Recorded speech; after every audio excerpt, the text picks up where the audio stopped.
Elon Musk Starlink will offer satellite internet services in India. Imagine कीजिए, भारत के दो सबसे बड़े टेलीकॉम दिग्गज जिनकी कंपनियां करोड़ों लोगों को इंटरनेट देती है और एक ऐसे शख्स के सामने झुक जाए जिसकी भारत में एक भी मोबाइल टावर नहीं है, एक भी फाइबर केबल नहीं है और जिसके सारे टावर धरती पर नहीं बल्कि स्पेस में मौजूद है। सुनने में अनबिलीवेबल लगता है ना, लेकिन 8 दिसंबर 2025 को ठीक यही हुआ।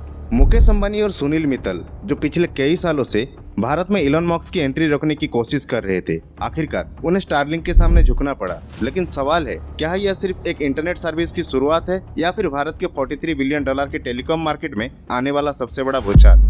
और सबसे बड़ी बात, क्या आने वाले कुछ सालों में जियो और एयरटेल का दबदबा खत्म हो सकता है? दोस्तों, मैं सुशांत और आज की इस वीडियो में हम पूरी कहानी को समझेंगे विस्तार से। जब स्टारलिंक ने भारत में 8,600 रुपए हर महीने की कीमत पर अपनी इंटरनेट सर्विस लॉन्च करने का ऐलान किया तो लोगों का ध्यान सबसे पहले उसकी कीमत पर गया। लेकिन असली कहानी प्राइस नहीं थी, असली कहानी थी उस टकराव की जो पिछले 2 सालों से भारत के सबसे बड़ी बिजनेस फैमिलीज और इलोन मस्क के बीच चल रहा था। दोस्तों, यह सिर्फ इंटरनेट की कहानी नहीं है, यह उस टेक्नोलॉजी की कहानी है जो भारत के हर गांव, हर पहाड़, हर समुद्री जहाज और यहाँ तक कि आर्मी आउटपोस्ट तक को इंटरनेट पहुँचा सकती है। लेकिन इसके साथ कई बड़े सवाल भी जुड़े हैं। आखिर अंबानी और मित्तल ने स्टारलिंक का विरोध क्यों किया? सरकार ने उनकी बात क्यों नहीं मानी? और आने वाले महीनों में ऐसा क्या होने वाला है जो पूरे टेलीकॉम सेक्टर का फ्यूचर बदल सकता है? पहले समझते हैं कि स्टारलिंक काम कैसे करता है। जियो, एयरटेल और BSNL जैसे कंपनियां इंटरनेट देने के लिए जमीन पर भारी इंफ्रास्ट्रक्चर बनाती है, फाइबर केबल लाइन बिछानी पड़ती है, मोबाइल टावर लगाने पड़ते हैं, हर गांव, हर शहर में फिजिकली इंफ्रास्ट्रक्चर बनाना पड़ता है। लेकिन स्टारलिंक का मॉडल पूरी तरह अलग है। स्पेसएक्स ने हजारों सैटेलाइट्स लो अर्थ ऑर्बिट में भेजे रखे हैं जो पृथ्वी से लगभग 550 से 1200 किलोमीटर की ऊंचाई पर घूमते हैं। इसी वजह से स्टारलिंक की लेटेंसी बहुत कम रहती है। जहां ट्रेडिशनल सैटेलाइट इंटरनेट में रिएक्शन टाइम 600 मिलीसेकंड से ज्यादा हो सकता है, वही स्टारलिंक में यह सिर्फ 20 से 40 मिलीसेकंड के बीच रहता है। दुनिया के कई देशों में यूजर्स 100 MBPS से लेकर 200 MBPS तक की स्पीड रिपोर्ट कर चुके हैं। रियल टर्म्स में समझे तो केन्या में एक यूजर ने रिपोर्ट की है कि उन्हें 100 MBPS से ज्यादा की स्पीड मिल रही है। मलेशिया में 200 MBPS, यूरोप और हंगेरी में normal downloading speed 135 MBPS।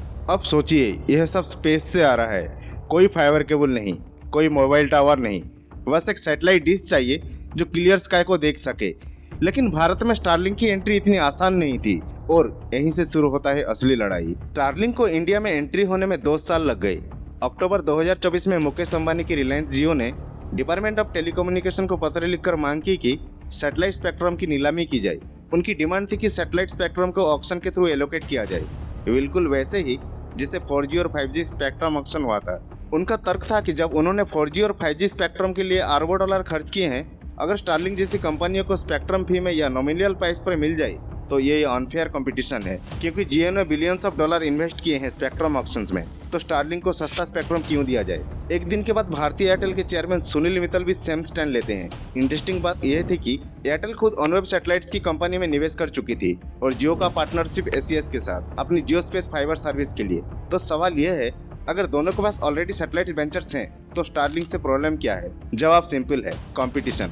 Starlink दुनिया की सबसे बड़ी सैटेलाइट इंटरनेट कंपनी है। 7,800 satellites, 12 million active users globally, $11.39 billion का एनुअल रेवेन्यू। जब यह इंडिया में आएगी तो सिर्फ रूरल एरियाज को टारगेट नहीं करेगी, यह urban backup internet, enterprise solutions, aviation, maritime सभी सेक्टर्स में कॉम्पीट करेगी, क्योंकि उन्हें पता था कि यह सिर्फ एक नई कंपनी नहीं बल्कि एक ऐसा कॉम्पिटिटर है जो पूरे मार्केट की तस्वीर बदल सकता है। फिर आया वो फैसला जिसने पूरी लड़ाई का रुख बदल दिया। 16 अक्टूबर 2024 को टेलीकॉम मिनिस्टर ज्योतिरादित्य सिंधिया ने अनाउंस कर दिया, सैटेलाइट स्पेक्ट्रम ऑक्शन नहीं होगी। दूर दराज इलाकों में जहां हम लोग वायर नहीं ले सकते, लगा सकते, जहां हम टावर स्थापित नहीं कर सकते, वहां सैटेलाइट से ही कनेक्टिविटी बढ़ सकती है। इसका मतलब है गवर्नमेंट डिसाइड करेगी किसको क्या देना है, जिससे पूरी दुनिया में होता है। यह अंबानी और मित्तल की पहली बड़ी हार थी, यानी स्टारलिंक के लिए भारत का रास्ता लगभग साफ हो गया। इलोन मस्क ने ट्वीट किया, थैंक यू इंडिया। लेकिन दोस्तों, इंडिया का टेलीकॉम मार्केट कितना बड़ा है? मार्च 2024 तक इंडिया में 121 करोड़ टेलीफोन यूजर्स थे, wireless users 117 crore, internet users 95 crore. यह दुनिया का दूसरा सबसे बड़ा टेलीकॉम मार्केट है। इस मार्केट में 3 मेन प्लेयर्स हैं। रिलायंस जियो 52 करोड़ 40 लाख सब्सक्राइबर्स के साथ market leader, revenue market share 43%। Airtel 37 crore 39 lakh subscribers, revenue market share 37.8। और वोडाफोन आइडिया 19 करोड़ सब्सक्राइबर्स, लेकिन इनके यूजर्स कंटिन्यूअसली ड्रॉप हो रहे हैं। लेकिन यहाँ एक ट्विस्ट है जो सब कुछ एक्सप्लेन करता है। देखो, जियो और एयरटेल जैसे कंपनियों के लिए रिमोट एरियाज में काम करना फायदे की डील नहीं है। एक फाइबर केबल लाइन बिछाने का खर्च लाखों में आता है। मोबाइल टावर लगाना, इलेक्ट्रिसिटी अरेंजमेंट, मेंटेनेंस, ये सब गांव में अवेलेबल करना मुश्किल है जब एक निर्धारित एरिया में लोग कम होते हैं। और यहाँ पर स्टारलिंक का सबसे बड़ी ताकत सामने आती है। सैटेलाइट इंटरनेट के लिए कोई फर्क नहीं पड़ता, चाहे तुम मुंबई में रहो या लद्दाख में, सिग्नल वही सैटेलाइट से आएगा, बस आसमान साफ दिखनी चाहिए। मोदी जी डिजिटल इंडिया की बात करते हैं, पर इंडिया में लगभग 63 करोड़ लोग अभी भी ऑफलाइन हैं। यह लोग मोस्टली रिमोट एरिया से होते हैं।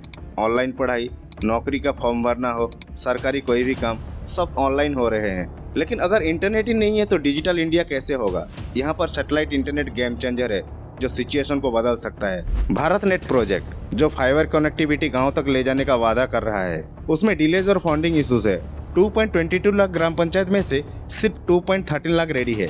और ग्राउंड रियलिटी यह है कि कई जगह इंफ्रास्ट्रक्चर तो है लेकिन एक्टिवेशन नहीं।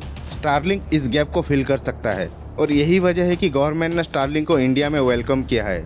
लेकिन दोस्तों, एक ध्यान देने वाली बात यह भी है कि स्टारलिंक का प्राइस 8,600 रुपये पर मंथ है। यह सुनने में महंगा लगता है, स्पेशली जब जियो का फाइबर प्लान 399 रुपीज से स्टार्ट होता है। लेकिन पर्सपेक्टिव मैटर करता है। स्टारलिंक का टारगेट आम लोग नहीं, अमीर लोग, कंपनीज और रिमोट एरिया, ये सभी टारगेट है। एक तेल की कंपनी जो समुद्र में ड्रिल करती है, एक शिपिंग कंपनी जिसके जहाज इंडियन ओशियन में है, एक होटल जो हिमाचल के पहाड़ों में है, इनके लिए स्टारलिंक परफेक्ट सोल्यूशन है। ग्लोबल कंपैरिजन देखें तो इंडिया की प्राइसिंग कॉम्पिटिटिव है। अमेरिका में स्टारलिंक का प्लान $120 महीने का है, मतलब 10,000 रुपए के आसपास। हार्डवेयर $499, लगभग 42,000। इंडिया में दोनों साइड स्लाइटली सस्ता है, लेकिन प्राइस की खबर तो सिर्फ ट्रेलर थी। असली कहानी मार्च 2025 में शुरू हुई जब एक बड़ा ट्विस्ट आया। भारतीय एयरटेल ने अचानक अनाउंस किया कि वो स्टारलिंक के साथ मिलकर काम करेगी और लिटरली अगले ही दिन रिलायंस जियो ने भी बिल्कुल सेम अनाउंसमेंट कर दी। लेकिन एक सेकंड, जियो और एयरटेल जो स्टारलिंक को इंडिया से बाहर रखना चाहते थे, अब वो उनके पार्टनर्स बन गए। यह क्लासिक बिजनेस ट्रिक है, अगर हरा नहीं सकते तो साथ आ जाओ। देखो, अंबानी और मित्तल समझ गए कि स्टारलिंक का इंडिया आना पक्का है। इस पार्टनरशिप से जियो और एयरटेल का फायदा भी क्लियर है। स्टारलिंक का इक्विपमेंट और सर्विस उनके मैसिव रिटेल नेटवर्क के थ्रू बेचेंगे। जियो के 1000+ स्टोर्स हैं और एयरटेल के 1500+ हैं। यह फिजिकल प्रेजेंस स्टारलिंक को खुद बनाना पड़ता, जो टाइम और पैसे दोनों मांगता। कस्टमर की जानकारी भी उनके पास रहेगी। जो भी कस्टमर जियो या एयरटेल के थ्रू स्टारलिंक लेता है, उसकी डिटेल्स उनके डेटाबेस में होगी और गांव में इंटरनेट का सॉल्यूशन भी मिल जाएगा। दोनों कंपनियों को पता है कि पूरी इंडिया में फाइबर इंफ्रास्ट्रक्चर बनाना मुश्किल है। सैटेलाइट इंटरनेट एक हेल्प बन सकती है उनकी एग्जिस्टिंग कनेक्शंस के साथ, लेकिन एक बड़ा रिस्क भी है जिसे इग्नोर नहीं कर सकते। स्टारलिंक पूरी दुनिया में सीधे कस्टमर को सर्विस देती है। क्या गारंटी है कि परमिशन के बाद वो अकेले ऑपरेट नहीं करेगी? पार्टनरशिप्स की एग्रीमेंट में क्या टर्म्स है, यह पब्लिक नहीं है, लेकिन हिस्ट्री देखोगे तो पता चलेगा कि इलोन मस्क अपना कंट्रोल कभी नहीं छोड़ता। यह एक टेम्पररी अरेंजमेंट हो सकता है जब तक स्टारलिंक इंडिया में सेटल नहीं हो जाता। लेकिन स्टारलिंक की एंट्री से इंडिया में इतना बवाल क्यों मचा है? अब समझो कि स्टारलिंक के आने से रियल में क्या इम्पैक्ट पड़ेगा। कंपटीशन तो आएगा ही, जियो और एयरटेल का इंडियन टेली मार्केट में रहना चैलेंजिंग हो जाएगा। अभी फिलहाल दोनों कंपनीज मिलकर 81% मार्केट कंट्रोल करती हैं। प्राइस जब चाहे बढ़ा देते हैं। जुलाई 2024 में रेट हाइक देखा था ना, प्रीपेड प्लान्स 20 से 25% महंगे हो गए थे एक रात में। लेकिन जब तीसरा सॉलिड ऑप्शन आएगा, स्पेशली एक ऑप्शन जो हर जगह इक्वली काम करता हो, तो मार्केट की पूरी दुनिया बदल जाएगी। प्राइस पर प्रेशर आएगा, सर्विस क्वालिटी अच्छी करनी पड़ेगी, वरना लोग स्विच कर जाएंगे। और गाँव में कनेक्टिविटी का सीन देखो, जिस स्पीड से बढ़ेगा वो इनक्रेडिबल होगा। करेंटली भारत नेट प्रोजेक्ट की स्पीड देखो, 10 साल में सिर्फ 2.13 लाख ग्राम पंचायत कवर्ड हुए हैं। स्टारलिंक थियोरेटिकली 1 या 2 साल में पूरे देश को कवर कर सकता है। कोई तार बिछाना नहीं है, कोई टावर लगानी नहीं है, बस सैटेलाइट से इंटरनेट सर्विस यूज करो। नए कनेक्शन भी खुलेंगे जो पहले कभी पॉसिबल नहीं थे। जहाज में इंटरनेट इंडिया में ऑलमोस्ट नहीं है अभी। स्टारलिंक दुनिया भर में ऑलरेडी एयरलाइंस को दे रहा है। समंदर वाले सेक्टर में इंडियन ओशियन में हजारों कमर्शियल जहाज हैं जो बेहतर इंटरनेट के लिए तरस रहे हैं। डिफेंस एप्लीकेशन, बॉर्डर पे जहां नॉर्मल इंफ्रास्ट्रक्चर जीरो है या फिजिकली बनाना मुश्किल है। कंपनी सेक्टर में remote areas, mining operations, oil rigs, disaster management, temporary event setups, ये सब सैटेलाइट इंटरनेट से डायरेक्ट बेनिफिट लेंगे। और ये हाई वैल्यू कस्टमर्स हैं जो प्रीमियम पे करने के लिए तैयार हैं। आपका क्या सोचना है? स्टारलिंक जब इंडिया में सर्विस देना स्टार्ट करेगा तो क्या इम्पैक्ट होगा? कॉमेंट सेक्शन ओपन है। वीडियो अच्छी लगी हो तो चैनल को सब्सक्राइब और वीडियो को हाइप करना ना भूलें। मिलेंगे किसी और एक वीडियो में, तब तक के लिए जय हिंद, जय भारत।